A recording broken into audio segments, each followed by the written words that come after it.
गे जहर का प्याला प्यारे, पीवत ही अमृत हो लाग्या, हो गया सर्द ही यारे। मन तू पावेगा अपना किया रे, भोगेगा अपना किया रे।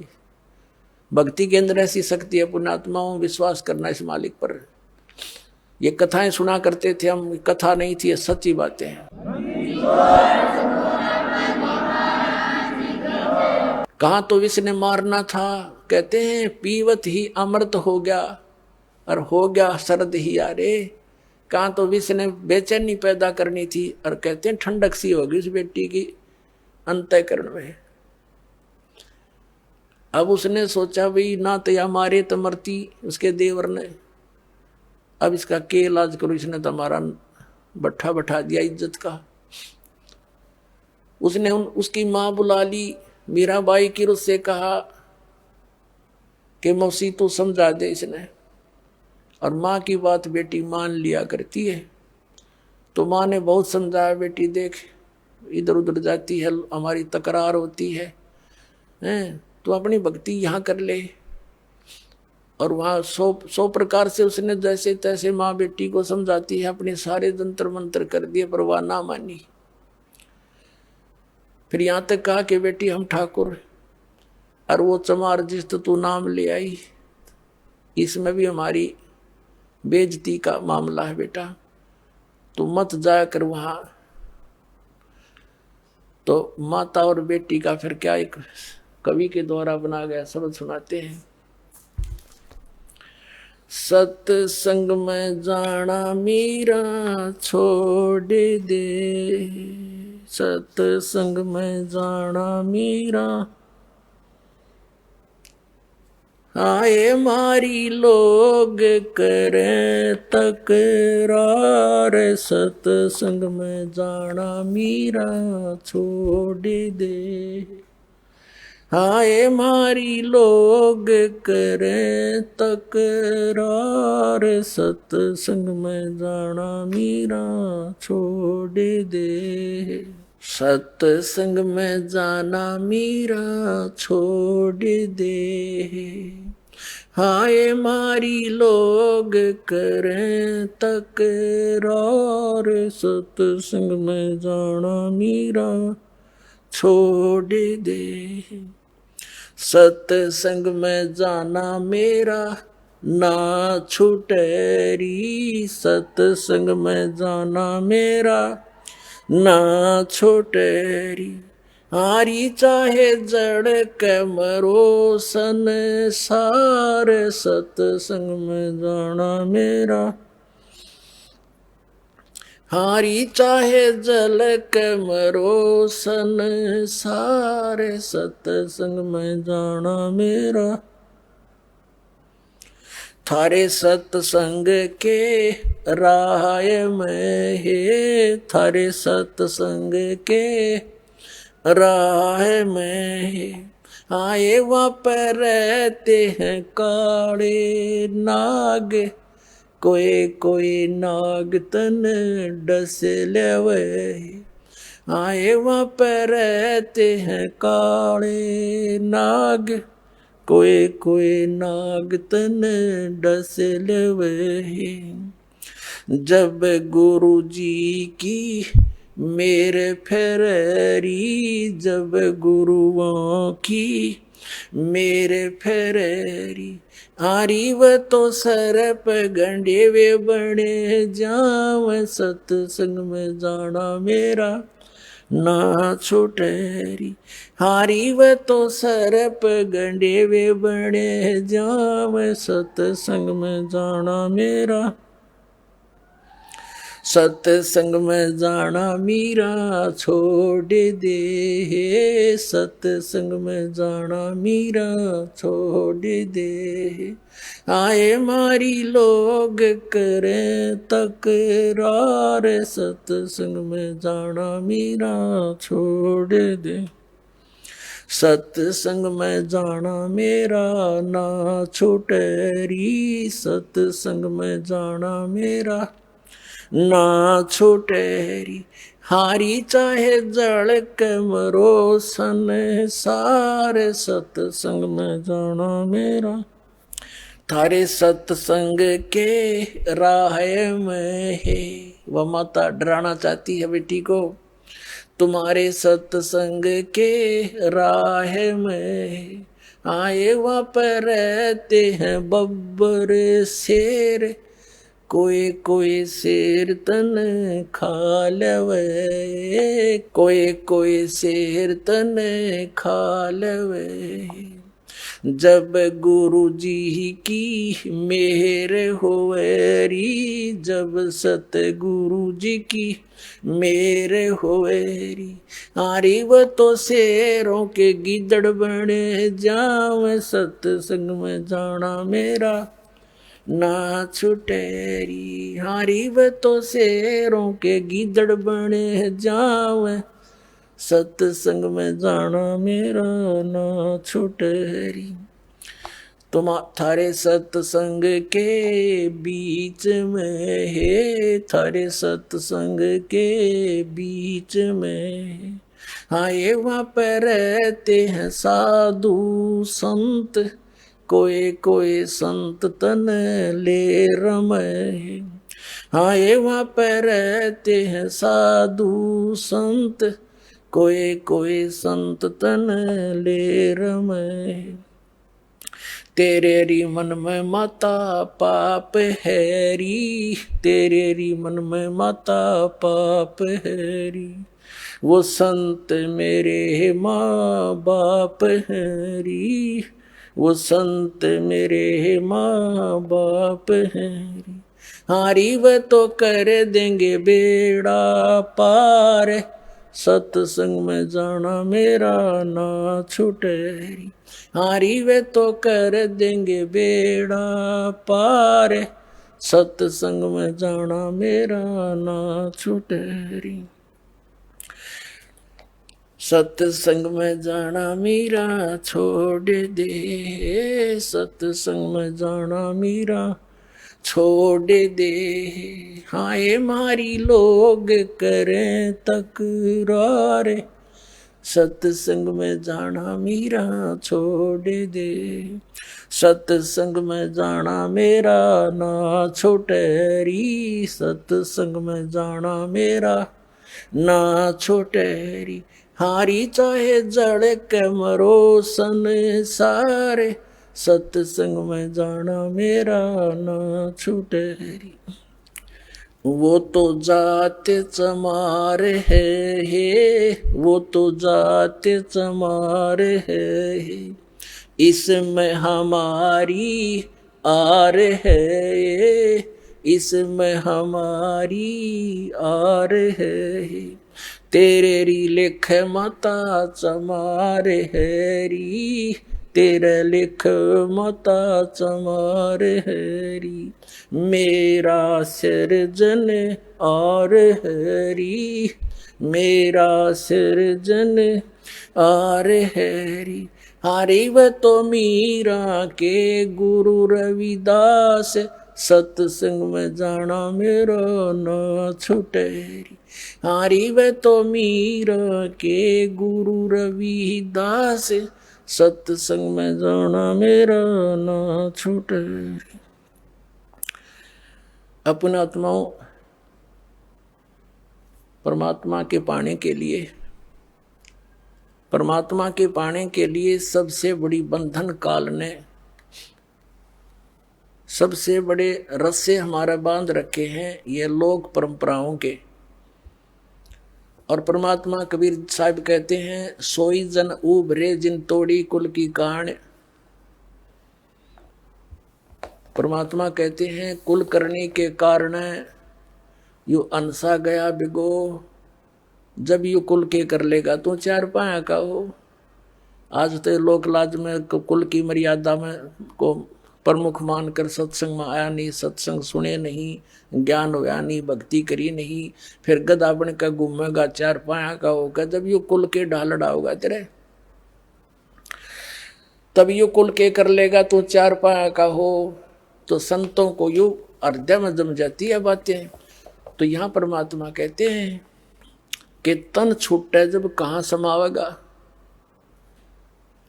और आखिर तुझको कौन कहेगा। गुरु बिन आत्म ज्ञान मन ने की कर ले, 2 दिन का मेहमान मन ने की कर ले, 2 दिन का मेहमान। कहते आखिर तुझे गुरु के बिना यू आत्मज्ञान बताओगा कौन है। तो इस प्रकार हमने इस सारे ज्ञान को समझना है। जैसे नित्यानंद जी एक ब्राह्मण कुल में थे, तहसीलदार की पोस्ट थी, 250 वर्ष पहले की बात। इसमें नारनौल के नवाब के यहाँ तहसीलदार की नौकरी करते थे। जब ये आत्मज्ञान हुआ, फिर परमात्म ज्ञान हुआ, नौकरी त्याग दी।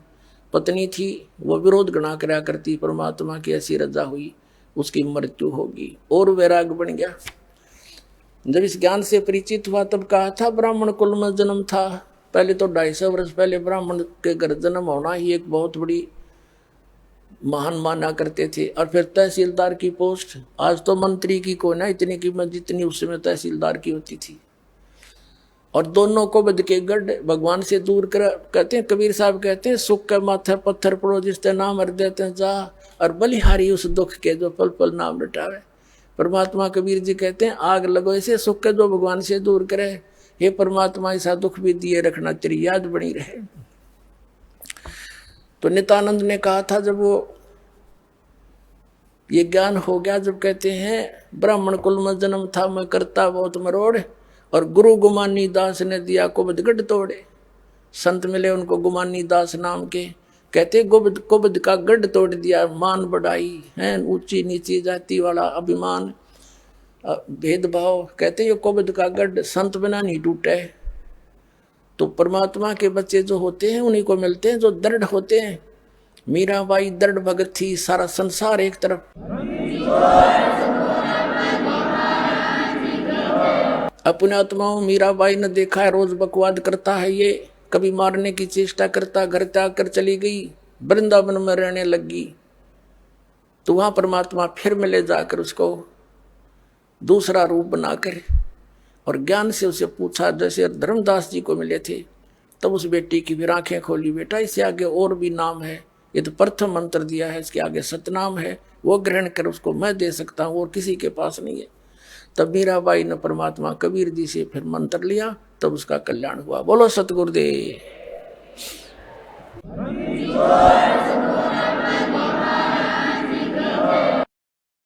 परम पिता परमात्मा कबीर परमेश्वर जी की असीम रजा से पुण्यात्माओं आप सत्संग सुनने के लिए यहाँ आ पाए। भक्ति मुक्ति के दाता सतगुरु, ये भटकत प्राण फिरंदा, उस साहिब के हुक्म बिना नहीं तरवर पात हिलंदा।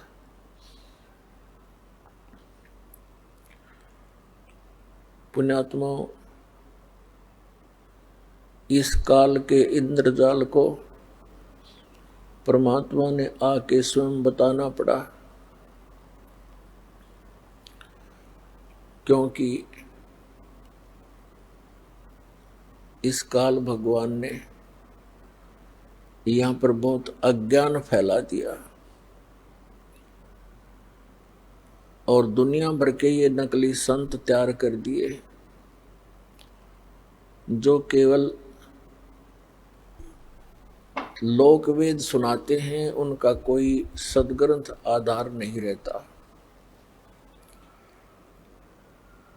जिस कारण से ये प्राणी इन कष्टों को झेलना, जन्म और मृत्यु का ये कष्ट उठाना, इसको एक परंपरा मान चुका है और इसी में संतुष्ट हो चुका है। अधिकतर संतों का भी यही अपना विधान है कि जन्म मृत्यु ये तो होती ही रहेगी। परमेश्वर ने स्वयं आकर हमें जानकारी दी, वो हम सभी आत्माओं के सृजनहार हैं।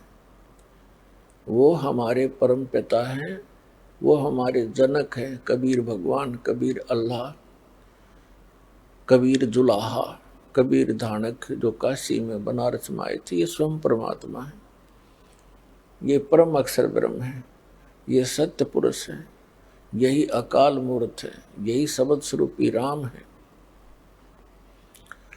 अब अपने उस निज स्थान की जानकारी परमात्मा ने स्वयं आकर देनी पड़ती है, क्योंकि यहाँ का जो राजा है, यहाँ का जो मालिक है, स्वामी है, ईश है, ये काल है। इसको श्राप लगा हुआ है 1,00,000 मानव शरीरधारी प्राणियों के सूक्ष्म शरीर को तपत शिला पर भून कर उससे निकले हुए गंध को खाता है। जीव मरता नहीं, लेकिन वहाँ पीड़ा बहुत होती है जब इसको तपतशिला पर डाला जाता है। तपतशिला एक बहुत बड़ी तई समझ लो, तई तवे होते हैं, बड़ी बड़ी तई होती हैं, भट्टियों पर रखते हैं। ऐसे एक पत्थर की सब अपने आप जल रही है और उसमें इतनी हीट है, इस प्राणी को वहां डाला जाता है सूक्ष्म शरीर में, तो ये बहुत बुरी तरह तड़पता है। इस प्राणी ने इस स्थूल शरीर के माध्यम से आजीवन जितने भी विकार किए हैं, जैसे भी दुर्व्यसन किए हैं, चटपटे आहार किए हैं, भोजन फल फ्रूट खाए हैं, इनका एक अंश सूक्ष्म शरीर के ऊपर लिप्त हो जाता है। अब आप देखते हो प्रत्येक प्राणी कोई ना कोई विकार कर ही रहा है। कोई सिगरेट पीता है, कोई भांग पीता है, कोई शराब पीता है। चटपटे आहार करना इस मन का एक स्वभाव है। ये मन उस काल का एजेंट है। निराकार समझो, वो काल जो है, उसी काल तो साकार है, उसी की ये एक, इस काल को समझ लो, मन को भी काल ही समझो। और ये वो सब क्रियाएं कराता है जो इस जिनकी इसको आवश्यकता है, और साथ में इसका एक और उद्देश्य रहता है कि ये ऐसे कर्म ना कर ले ये प्राणी जिससे इसको पुनः मनुष्य जीवन शीघ्र मिल जावे। काल को भय बना रहता है कि जब इस प्राणी को मनुष्य शरीर होता है तो उस समय ही कोई ऊपर से शक्ति आती है, परमात्मा की भेजी हुई, और वो यहाँ सबको ज्ञान देता है। मनुष्य जीवन में होंगे तो ये ज्ञान ग्रहण कर सकेंगे, अन्य पशु पक्षियों की योनि में होंगे तो ये भटकते रहेंगे। फिर मानव शरीर प्राप्त प्राणियों को ये इतना भ्रमित करवा देता है कि जब वो समय आता है उस परमात्मा के यहाँ प्रकट होने का, या अपना कोई दास भेजता है अपना रिप्रेजेंटेटिव बना के, उस समय तक ये काल प्रत्येक मानव को अज्ञान से आंट देता है और बकवादों से भर देता है, बुराइयों के इतने आदी बना देता है कि जिस समय परमात्मा का ये समय आता है, मोक्ष टाइम जिसे कहते हैं, मोक्ष समय, तो उस समय तक ये ऐसा कंडम कर देता है इस मानव को, प्राणी को। या तो ये भक्ति चाहता नहीं, अन्य बकवादों में लगा रहता है, राजनीति में, बड़ी पोस्ट प्राप्त करने के लिए स्टडी में, और फिर सारा जीवन जोड़ के एक कोठी और करके 10-20 लाख रुपए बैंक में आप मर जाता है। आप गधा बना फिरता है और बैंक के बैलेंस ने पता नहीं कौन वर्तता है। तो ये चाहता है कि कोई भी प्राणी उस समय भक्ति योग्य ना रहे। अब जो पुण्यात्माएं पिछले जन्म जन्मांतर से परमात्मा की भक्ति करते आ रहे हैं और उनको मनुष्य जीवन भी मिलता आ रहा है।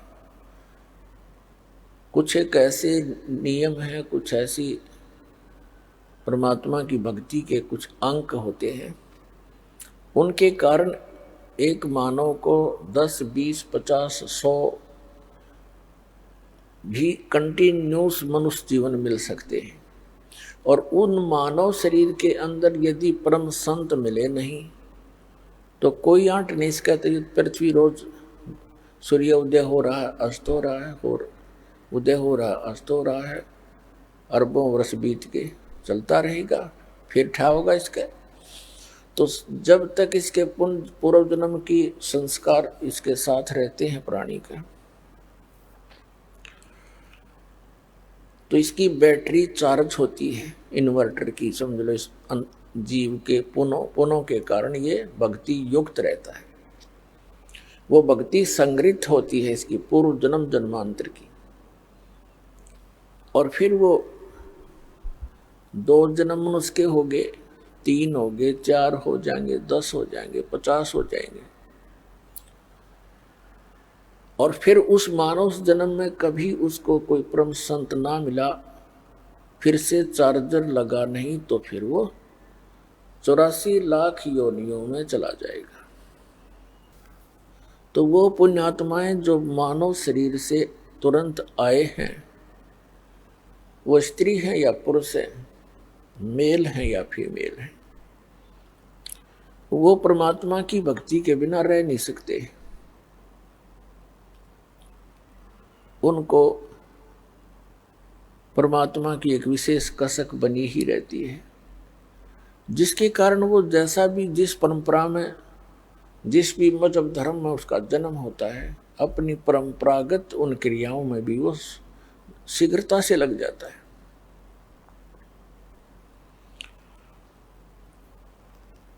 तो काल भगवान ने परमात्मा से कहा था,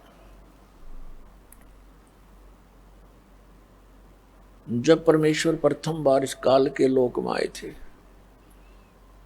इसने परमात्मा के साथ, क्योंकि परमेश्वर कबीर जी अपने पुत्र का रूप बना कर आते हैं, कभी ज्ञानी का, कभी सहज दास का, कभी जोगजीत का।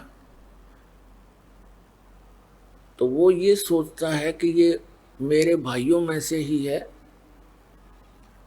क्योंकि ये भी काल भी परमात्मा का ही पुत्र है। हम सभी उसी के बच्चे हैं, चाहे कोई चींटी है, हाथी है, शेर है, बगेरा है, गवेरा है, राजा है, रंक है, किसी भी मजहब धर्म में जन्मा है।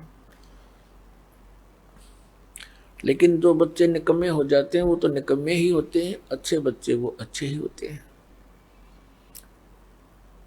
फिर भी होती संतान ही है। तो इस काल ने परमात्मा को अपना बड़ा भाई जानकर उसके साथ विरोध किया कि तू यहां कैसे आ गया जोगजीत। उसको ये भी डर रहता है कि हो सकता है कोई परमात्मा का संदेश लेकर आया हो, कोई आदेश हो। कहा तो आदेश है परमपिता का, पहले मुझे वो सुना और फिर तुझे तेरी पिटाई करूंगा मैं, क्योंकि मैंने तेरे से वहां प्रार्थना की थी कि मुझे इस लोक सतलोक से निकाल मत। तूने मेरी एक नहीं सुनी थी, मुझे वहां से निकाल दिया था। अब तू मेरे लोक में कैसे आ गया? अब मैं तुझे गढ़ूंगा। तब परमात्मा अपने पुत्र जोगजीत के रूप में खड़े थे। इससे कहा कि सुन ले आदेश परमपिता का, मैं क्या उद्देश्य लेकर आया हूं। मैं नीचे तेरे संसार में जाऊंगा और परमात्मा की जानकारी कराऊंगा। तूने परमात्मा का नामो निशान मिटा दिया, तू खुद भगवान बन बैठा नालायक, तने शर्म नहीं आती। इन भोली आत्माओं ने गलती की, तेरे ऊपर आसक्त होकर तेरे साथ आ गए, फिर ऐसी दुर्गति किया करते हैं। कोई गधा बना दिया, कोई गधी बना रखी, कोई कुत्ता, कोई सुअर सुअरी, गंद में लेट रहे हैं, क्या खा रहे हैं। मैं नीचे जाऊंगा, परमात्मा का आदेश है, और सबको बताऊंगा कि ये भगवान नहीं है जिसको तुम भगवान जानकर पूज रहे हो। ये काल है, ये तुम्हें खाता है, तेरी पोल पाड़ का आऊंगा। तब इसने सोचा ये तो मेरा नाश करने आ गया, मेरी खेती उजाड़ेगा। तो इस काल ने परमात्मा को जोग जीत समझ के उसके ऊपर ऐसे झपट्टे जैसे अभी मार डालेंगे। परमात्मा ने अपनी प्यारी आत्मा धर्मदास जी को ये ज्ञान देते हुए कहा कि धर्मदास जी, जिस समय उस काल ने मेरे ऊपर अटैक किया, आक्रमण किया, मैंने सतनाम का सिमरण कर दिया। पुण्यात्माओं, वो परमात्मा हमें भी सतर्क करना चाहते हैं कि जो प्यारी आत्मा परमात्मा की शरण में आ गए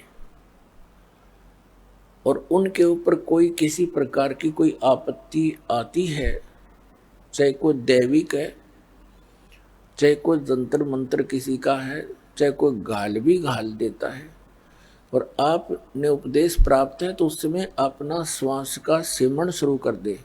जिसको प्रथम मंत्र प्राप्त है तो प्रथम मंत्र का ही जाप शुरू कर दे, किसी और की आशा नहीं करे कि वो मेरी रक्षा करे। तो परमात्मा ने बताया कि धर्मदास, मैंने सतनाम का सिमरण कर दिया और काल ऐसे कंडम हो गया, ऐसा झटका लगा इसको जैसे पक्षी की पंख कट जाती हैं। पंख उनके कटने के बाद वो जमीन पर पड़ा पड़ा तड़फ रहा होता है, वो ऐसा ही हो जाता है। ऐसी दशा होगी इस ज्योति निरंजन काल की। ये चापलूस है।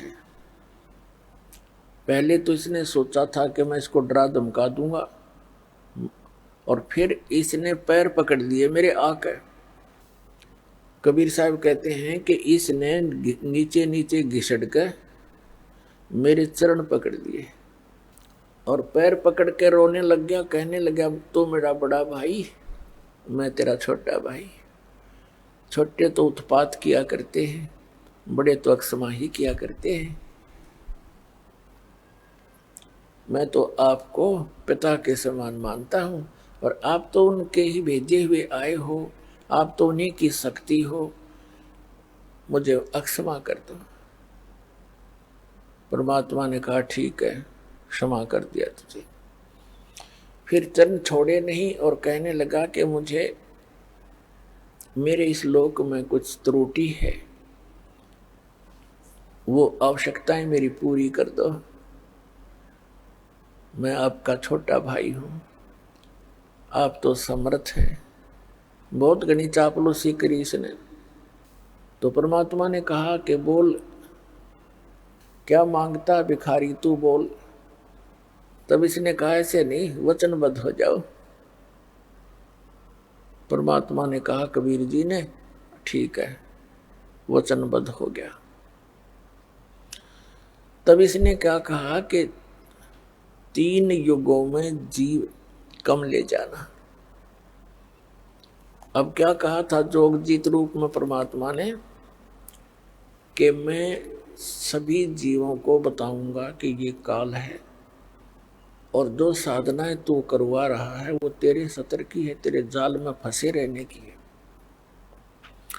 परमात्मा ने मुझे एक ऐसी शक्ति यानी मंत्र दिया है, उस सतनाम के जाप को और सार नाम के जाप को प्राणी को दूंगा, और जिनके पास ये मंत्र होगा उसका तो कुछ बिगाड़ नहीं सकेगा। जैसे उसी मंत्र से मैंने तेरी ये हालत कर दी, और वो मंत्र उन प्राणियों को दूंगा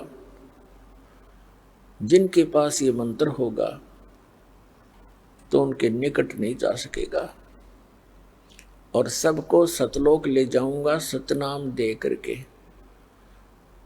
तो इसने फिर प्रार्थना की कि 3 युगों में जीव कम ले जाना, चौथा युग जब कलयुग आवे तब तो शरण जीव बहु जावे।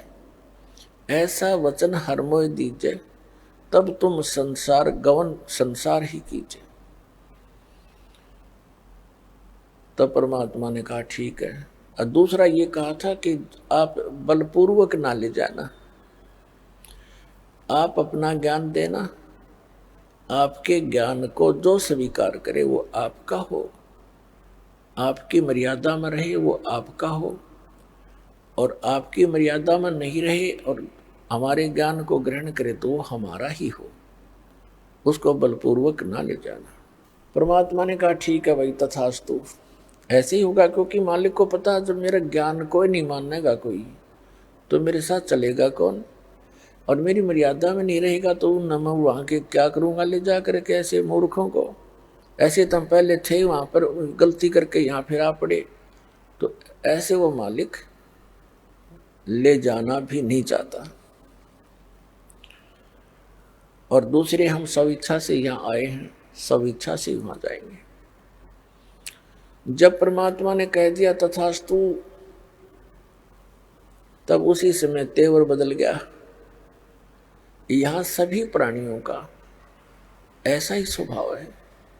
जैसे भस्मागिरी ने भगवान शिव जी के द्वार पर 12 वर्ष तक सिरासन पर तपस्या की, ऊपर न पैर नीचे न सिर करके। जब भगवान शिव ने पूछा कि क्या चाहते हो भक्त, वचनबद्ध करवा लिए और कहा ये भस्म कड़ा दे दो। जब भस्म कड़ा दे दिया भगवान शिव ने, अगले तेरी साथ बोले तैयार, वो एकदम त्यावर बदल गया। नहीं जब करबद्ध खड़ा तो हाथ जोड़े था। तो यहाँ ऐसा ही स्वभाव प्रत्येक प्राणी का बन गया, क्योंकि यथा राजा तथा प्रजा हो ही जाती है। यहाँ का ये राजा है, हमारे अंदर ये मन इसी का अंश है, तो ये हमारी सबकी एक जैसी वृत्ति होगी। तो इसने कहा कि जाओ जोगजीत बेसिक संसारा, जीव न माने कहा तुम्हारा। जीव तुम्हारा कहा न माने, हमारी ओढ़ हो बाज बखाने। ऐसे रंग दूंगा इनको उल्टे ज्ञान ते, ऐसा परिपूर्ण कर दूंगा, ठोक दूंगा, भर दूंगा इनको। जब तुम जाओगे चौथे युग में, कलयुग में, तो उस समय तक तो ये भक्ति योग्य छोड़ दूंगा कौन ही इनको, या तो नास्तिक बना दूंगा या विकारी बना दूंगा, फिर अन्य पूजाओं पर लगा दूंगा अपने दूत भेज के। 12 पंथ करूं मैं साजा, नाम तुम्हारा ले करूं आवाजा। 12 पंथ नाम जो ले ही, सो हमरे मुख आन समोही। और अनेक पंथ चलाऊं, या विद जीवों को भरमाऊं। तीर्थ व्रत जप तप मन लाऊं, और देवी देवल धाम पुजवाऊं। ये नरे तीर्थ बनवा दिए, नरे धाम बनवा दिए, और ऐसा पाठ पढ़वा दिया नकली संतों, ऋषियों, महर्षियों, आचार्यों और शंकराचार्यों द्वारा कि तीर्थों की पूजा कर, धामों पर माथा टेक कर कल्याण हो जाएगा। अरे हमारे सदग्रंथ क्या बताते हैं, हमारा विधान क्या बताता है भगवान का? पवित्र 4 वेद, पवित्र श्रीमद् भगवद गीता, और पवित्र वो सच्चिदानंद घन ब्रह्म की वाणी, कबीर वाणी, ये विधान है परमात्मा का। तब परमात्मा ने कहा था कि काल जब कलयुग बीत जाएगा 5500 वर्ष, उस समय हम जाएंगे वहां पर, और तेरे सभी पंथों को मिटा करके एक बना दूंगा। मेरे बच्चों को जो तूने डिवाइड करवा दिया होगा उस समय, क्योंकि सतयुग त्रेता द्वापर तक अन्य कोई धर्म जब नहीं था। इस कलयुग के ये ज्यादा से ज्यादा 2-2.5 हजार वर्ष अब जो आज से 2-2,500 वर्ष से पहले, उसके बाद ही हम विभाजित हो गए। लगभग 2520 वर्ष पूर्व हिंदू धर्म के प्रवर्तक आदि शंकराचार्य का जन्म हुआ और 32 वर्ष वो रहा संसार में, फिर उसकी मृत्यु होगी। उसके बाद फिर 2012 वर्ष हो गए ईसा जी के जन्म को। 30 वर्ष की उम्र में उसकी मृत्यु हो गई थी और लगभग 1400 वर्ष हो गए हैं इस मुसलमान धर्म को, हजरत मोहम्मद जी के जन्म को। और सिख धर्म जो है ये परमात्मा के कबीर जी जब प्रकट थे उसी समय नानक साहिब जी भी उनके समकालीन थे। अब हमारे इस काल ने हमें कैसे बिचला दिया। आदरणीय नानक साहिब जी ने कोई धर्म नहीं बनाया था। धार्मिकता को बढ़ाने के लिए, पुण्य कर्म बढ़ाने की एक विधि बताई थी। और सिख का अर्थ शिष्य होता है, शागिर्द होता है। और फिर आगे चल के ऐसे प्रारूप बिगड़ ही जाता है। अब जैसे परम पूज्य कबीर परमेश्वर जी ने, कबीर कोई समुदाय नहीं बनाया उन्होंने, कबीर कोई धर्म नहीं बनाया, कबीर पंथ। पंथ का अर्थ होता है वो मार्ग जो कबीर परमेश्वर जी ने दर्शन किया, मार्गदर्शन किया भक्ति के विषय में, अध्यात्म के विषय में। और जो साधनाएं उन्होंने प्रमाणित किया कि इन साधनाओं से मोक्ष होगा। यदि हम उन्हीं साधनाओं को कर रहे हैं और परमात्मा के बताए मार्ग पर चल रहे हैं तो हम कबीर पंथी हैं, यानी कबीर जी के द्वारा दिए गए उस मार्ग पर चल रहे हैं। और यदि हम उस मार्ग पर नहीं चल रहे हैं, वही साधना नहीं कर रहे हैं, उसी तरह हम अपनी क्रियाएं नहीं कर रहे हैं, तो हम बेसिक कबीर पंथी कहलाते हैं। हमारा पंथ कबीर जी वाला नहीं है, हम विपरीत मार्ग पर चल रहे हैं, कह रहे हैं कबीर पंथी। तो कहने का भाव यह है कि काल ने अभी करना था सारा काम, इसने कलम तोड़ रखी है। उसके बाद ये बना दिए कि इतने संत हो, ये श्री शिवदयाल जी राधा स्वामी पंथ का प्रवर्तक। अब इनके बाद देखो एकदम कैसा तूफान आ गया, ना जाने कितनी ब्रांच होगी इसकी, 100-150 वर्ष के अंदर। और लगभग आधे भारतवर्ष को इन्होंने मिसगाइड कर दिया,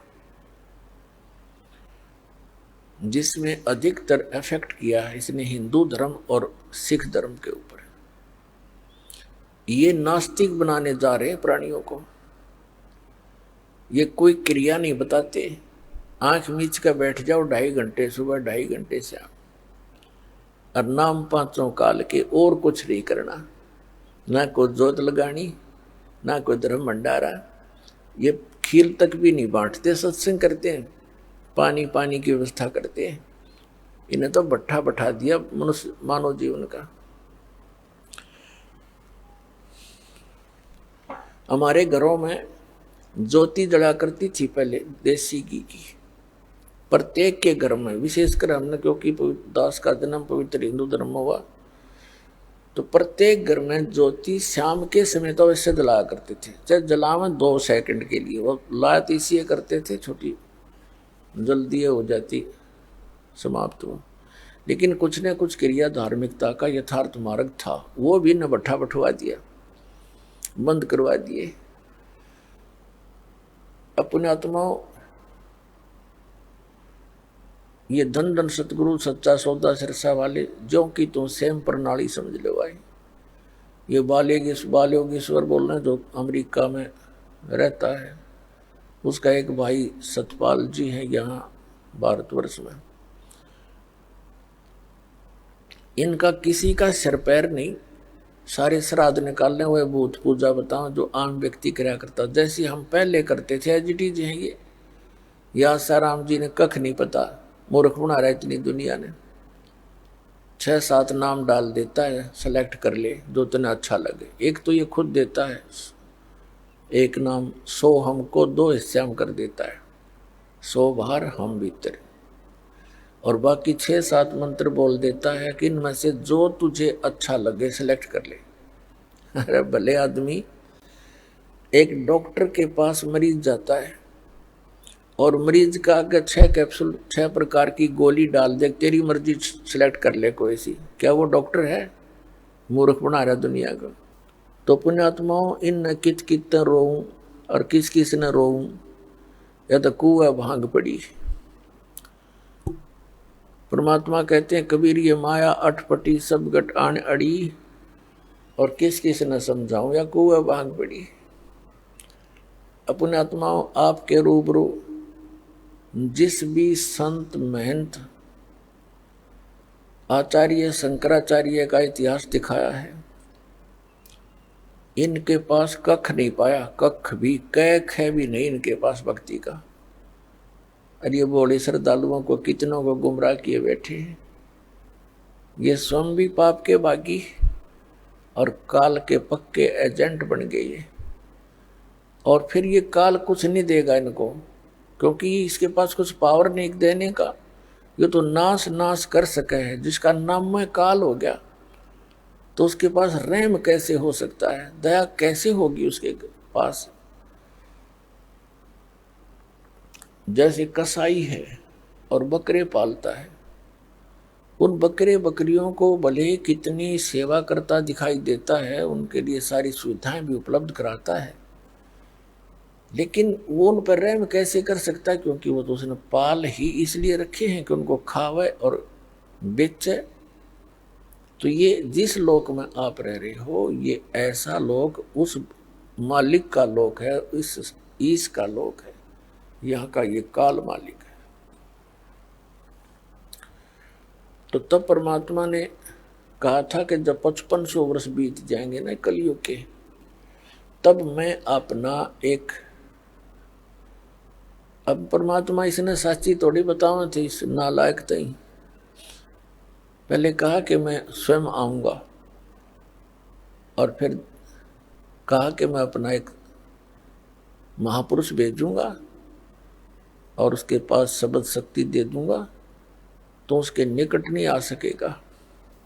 तो फिर परमात्मा ने कहा था कि जब वो कलयुग का समय आएगा, उस समय तक तू कर ले जो तूने करना है। तो तब इसने कहा था कि जब तुम्हारा वो 5500 वर्ष कलयुग का आएगा, उससे पहले तो इनको ऐसा कंडम कर दूंगा, या तो भक्ति करना ही भूल जाएंगे। क्यों नास्तिक बनवाना चाहता सबको ये? जैसे महात्मा बुद्ध था, अच्छी आत्मा थी, भगवान का बच्चा था, काल के हाथ चढ़ गया, क्योंकि पिछले पुण्यकर्मी प्राणी ही ये संत पद को प्राप्त करते हैं। इनकी बोलने की शैली न्यारी होती है पिछले संस्कारवश, और वो दुरुपयोग करता है यो काल इनका। तो उनके बोलने की शैली अच्छी थी, कसक थी उनकी आवाज में, लाखों लोग अनुयायी हो गए। पूरा चीन महात्मा बुद्ध का अनुयायी बन गया, और महात्मा बुद्ध के द्वारा बताए गए भक्ति विधि से उनको कोई अध्यात्म लाभ नहीं हुआ। औपचारिक बातें तो आम आदमी भी जानता है, जब तक भगवान का साथ उसके नहीं होगा उसको, तो वो किसी चीज का भी पालन नहीं कर पाएगा, कुछ दिनों में सब भूल जाएगा। और परमात्मा साथ रहेगा तो उसको अभाव किसी वस्तु का होने ही नहीं देगा, जिससे वो गिरावट में आवेगा नहीं। तो यही हुआ कि भगवान से मिलने वाली राहत बंद होगी। और जब महात्मा बुद्ध आए थे, उस समय सभी प्राणी अच्छी पुण्यात्मा होते थे। वो उनको संसारिक सुख उनके पूर्व जन्म के ही संस्कारों से मिलते रहते थे, और वो ये सोचते रहे कि महात्मा बुद्ध ने जो हमें क्रिया बताई है, इससे हम फलीभूत हो रहे हैं, जिस कारण से आगे चल के उनकी संतान इतनी पुण्य युक्त नहीं। क्योंकि कलयुग में ऐसे ही घटती आ रही है सतर, हमारे पुनों का, तो फिर उनको कुछ भी लाभ नहीं हुआ तो उन्होंने त्याग दिया भक्ति को, और विधान बना दिया कि कोई भगवान नहीं है। ये सृष्टि अपने आप बनती और बिगड़ती रहती है, और काल यही चाहता है कि ये नास्तिक हो जाए, बिल्कुल भगवान की रुचि ना रहे, इस खासकर इस कलयुग में। पहले जिसने चिंता थी नहीं। तो पुण्यात्माओं, ये जितने भी राधा स्वामी पंथ, जय गुरुदेव पंथ, सतपाल और बालोगेश्वर का पंथ, और ये आसाराम, और ये जितने भी सुधांशु जी का पंथ, ये कृपालु कृपुल, और ये सारे काल के एजेंट हैं। इनके द्वारा बताए गए भक्ति मार्ग से किसी को भी लाभ नहीं हो सकता, और कुछ दिनों में ये पूरा मानव ये नास्तिक हो जाना था, ये सत्कर मान लेना। अब जैसे राधा स्वामी पंथ के प्राणी जो 30-30 वर्ष, 20-20 वर्ष, 10-10 वर्ष से वहाँ साधना किया करते थे, और वहाँ उनको सुख होते थे, और बताते थे, जो गुणगान करते थे, गुरुजी आज हमें ये लाभ हो गया, गुरुजी आज हमें ये लाभ हो गया, और ईब उनकी ब्रह्मटी होगी। इसी जैसे सुखिन राधा स्वामी धन धन सतगुरु सच्चा सौदा सिर साड़े आशा राम राणा नो है, ऐसा तो हम साला सर जाया करते जब भी हुआ करता था। उस हनुमान की पूजा, पत्थर की मूर्ति पूजा करने जाते, तभी हमें महसूस होता था कि हमें ये सुख हो गया, हमें ये सुख हो गया। वो होता था हमारे पूर्व जन्म के पुण्यों से, और हम सोच रहे थे बाबा हनुमान जी ने दे दिया, बाबा हनुमान जी बता। अब वो तो आप भगत थे, एक भगत दूसरे भगत को क्या दे सकता है? और वो कभी नहीं कहा करते मेरी भक्ति करो, वो तो खुद भगवान की भक्ति करते थे, औरों को सलाह देते थे भक्ति करो भगवान की। तो इन अनाड़ी अज्ञानी काल के एजेंटों ने हमें ये सब उल्टे मार्ग, हमको उल्टे मार्ग पर लगा दिया।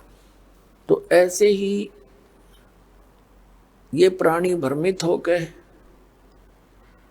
जैसा भी पुण्यात्मा को जैसा कोई गुरु मिलता है, उस गुरु जी के बताए अनुसार वो तन मन धन से समर्पित हो जाता है। इसी प्रकार एक धर्मदास नाम के एक बहुत पुण्यात्मा थे। मध्य प्रदेश के अंदर एक बांधवगढ़ नाम का एक शहर था,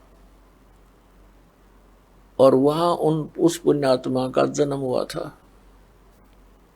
बहुत बड़े धनी व्यक्ति थे। धनी व्यक्ति, इतना धन था उनके कि श्री धर्मदास जी के पूर्वज इतने धनवान थे कि कभी कोई प्राकृतिक आपदा आ जाती थी और वहाँ का नवाब भी धर्मदास जी के पूर्वजों से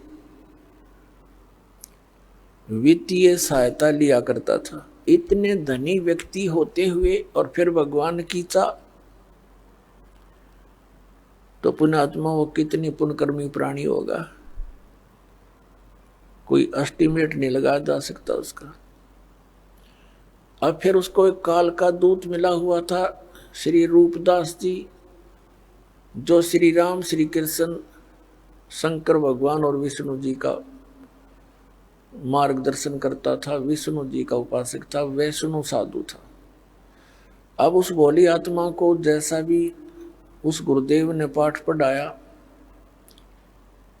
अब शिष्य तो एक कोरा कागज होता है, और गुरु संत को वो गुरु मानकर उसके पास जाता है।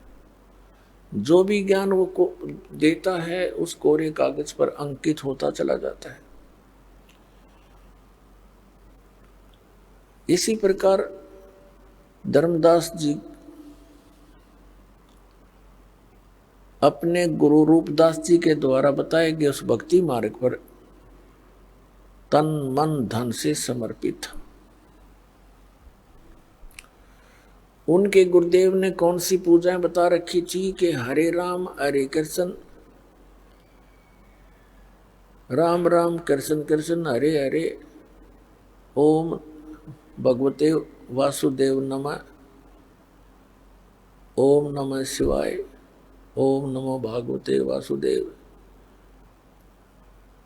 और साथ में अन्य क्रियाएं बता रखी थी, जैसे शालग्राम यानी विष्णु जी की मूर्ति की पूजा, गीता जी का नित्य पाठ, कुछ अंश का, और एकादशी का व्रत, श्राद्ध निकालना, पितृ पूजाएं,